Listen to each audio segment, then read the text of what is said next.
क्रिस्का recording studio Ekangar सराय।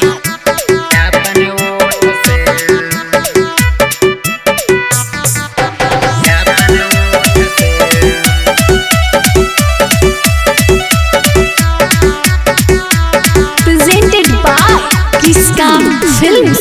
लहंगा तोर उठैबौ छौड़ी लाठी मोट से, लहंगा तोर उठैबौ छौड़ी लाठी मोट से, ले ले 10 रुपया के लोट छौड़ी अपन ओठ से, ले ले 10 रुपया के लोट छौड़ी अपन ओठ से। अगर पूछो नहीं हो तो काहे लड़ा रही चोट से, पूछो नहीं हो तो काहे लड़ा रही चोट से, ले ले 10 रुपया के नोट छौड़ी अपन ओठ से, ले ले 10 रुपया के नोट छौड़ी अपन ओठ से।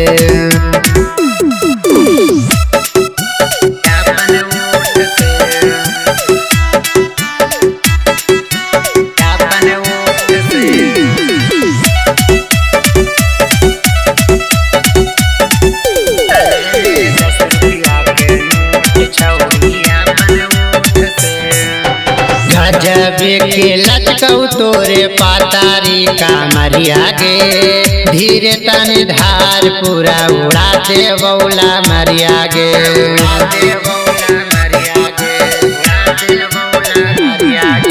गजबे के लचकौ तोरे पातारी कामरिया गे, धीरे तनी धार पूरा उड़ा दे बौला मरिया गे।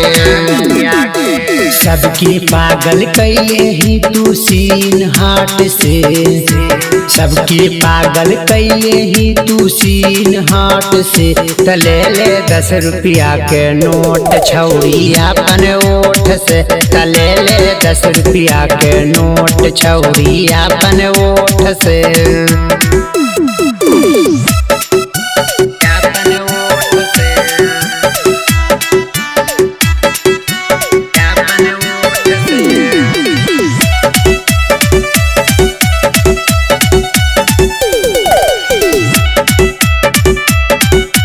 रिकॉर्डिंग स्टूडियो एकंगर सराय। राजा रौशनमा से कर ले मामला सेट गे, धुआं उड़ैबौ छौड़ी पी के सिगारेट गे।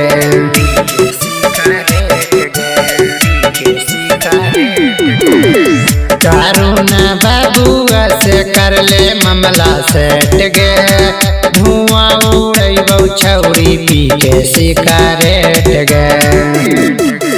ढोरी तू देखाब छौड़ी पेटी कोट से, ढोरी तू देखाब छौड़ी पेटी कोट से, ले ले 10 रुपया के नोट छौड़ी अपन ओठ से, ले ले 10 रुपया के नोट छौड़ी अपन ओठ से।